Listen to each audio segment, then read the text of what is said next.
So finally Mi 10 इन्डियामा lunch भइसकेको छ तर के यो नेपालमा लन्च हुन्छ?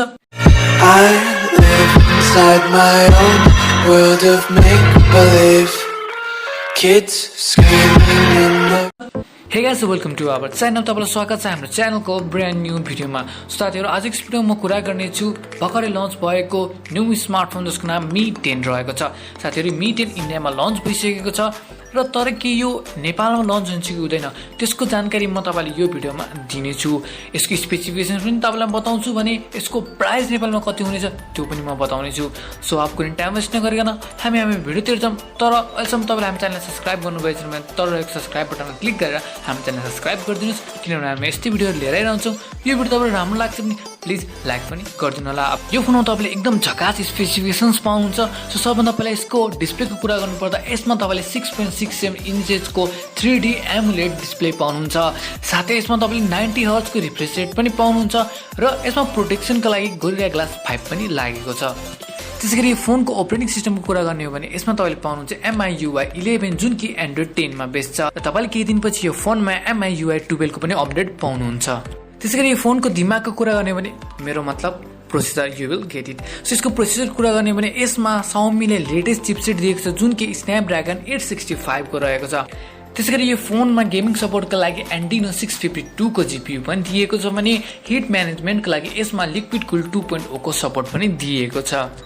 अब यसको र्यामको कुरा गर्ने हो भने यसमा तपाईले 8GB को र्याम पाउनुहुन्छ जुन कि लेटेस्ट टेक्नोलोजी LPDDR5 मा बेस्ड छ र यसको स्टोरेज चाहिँ दुईटा भेरिएन्टमा छ जुन कि पहिलो 128GB मा छ भने दोस्रो 256GB मा रहेको छ। सब कुरा यो फोनको मेन एट्र्याक्सन यसको क्यामेरा डिपार्टमेन्टको। यो फोनमा तपाईले एकदमै राम्रो क्यामेरा कन्फिगरेसन पाउनुहुन्छ र यो फोनमै तपाईले 108 मेगापिक्सलको क्यामेरा पाउनुहुन्छ जुन कि यो फोन पहिलो हो जसमा तपाईले 108 मेगापिक्सलको क्यामेरा पाउनुहुन्छ। सो हाम्रो फर्स्ट क्यामेरा 108 मेगापिक्सलको प्राइमरी सुटर रहेको छ।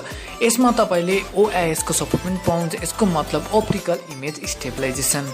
त्यसैगरी यो फोनमा तपाईले 123 डिग्री फिल्ड अफ भ्यू भएको 13 मेगापिक्सलको वाइड एंगल क्यामेरा पनि पाउनुहुन्छ जसको एपर्चर f2.4 रहेको छ।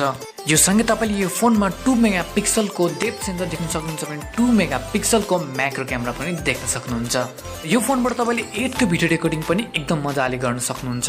त्यसैगरी फोनको फ्रन्ट क्यामेरा कुरा गर्नुपर्दा यो फोनमा तपाईले 20 मेगापिक्सलको अन्डर स्क्रिन फ्रन्ट क्यामेरा पाउनुहुन्छ र यसबाट तपाईले एकदमै राम्रो फोटो क्लिक गर्न सक्नुहुन्छ किनभने यसमा AI 2.0 को सपोर्ट पनि दिएको छ। त्यसैगरी फोनको अरु फिचर्सको कुरा गर्नुपर्दा यसमा तपाईले 5G कनेक्टिभिटीको सपोर्ट पाउनुहुन्छ। ब्लुटुथ भर्जन 5.1 रहेको छ भने यसमा तपाईले NFC को सपोर्ट पनि देख्न सक्नुहुन्छ। त्यसैगरी फोनमा तपाईले USB टाइप C को सपोर्ट पाउनुहुन्छ भने यसमा स्टेरियो स्पिकर्स पनि राखिएको छ र सेक्युरिटी पर्पसको लागि यो फोनमा अन्डर स्किन फिंगरप्रिन्ट सेन्सर पनि दिएको छ भने फेस लक पनि फोनमा राखिएको छ। त्यसैगरी यो फोनको पावर हाउस यसको ब्याट्री डिपार्टमेन्टको कुरा गर्नुपर्दा यो फोनमा तपाईले 4780 mAh को ब्याट्री पाउनुहुन्छ र यसलाई चार्ज गर्नको लागि तपाईले पाउनुहुन्छ 30 वाट को फास्ट चार्जर र साथमै तपाईले यसमा 10 वाट को वायरलेस रिभर्स चार्जिङ पनि पाउनुहुन्छ। सो अब यो फोनको लन्चिङको कुरा गर्नुपर्दा यो फोन नेपाल र इन्डियामा यो जुन पेन्डेमिक चलिरहेछ त्यो सकेपछि लन्च हुने कुरा थियो बट मे 8 मा यो फोन इन्डियामा लन्च भइसकेको छ तर यो फोन अहिलेसम्म नेपालमा लन्च भएको छैन। तर हामी एक्सपेक्ट गर्न सक्छौं यो फोन जुन यो पेन्डेमिक छ त्यो अलिक कम भएपछि नेपालमा पनि डेफिनेटली लन्च हुनेछ। अब कुरा गरौँ यसको प्राइसको। सो हाम्रो बेस भेरिएन्ट रहेको छ 8GB र्याम र 128GB रोमको र यसको प्राइस नेपालमा 82,999 रुपीज हुन सक्छ।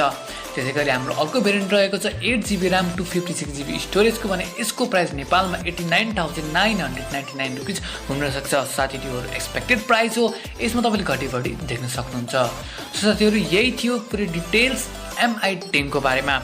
सो गाइस यो भिडियो तपाईलाई राम्रो लाग्छ भने एक लाइक त भन्छ नै र तपाई हाम्रो च्यानलमा नयाँ हुनुहुन्छ भने तर एक सब्स्क्राइब बटनमा क्लिक गरिदिनु होला किनभने तपाईहरुको लागि म यस्तै भिडियोहरु लिएर आइरहन्छु। सो आजको लागि यति नै। Bye bye, see in the next video. Take care. जय नेपाल।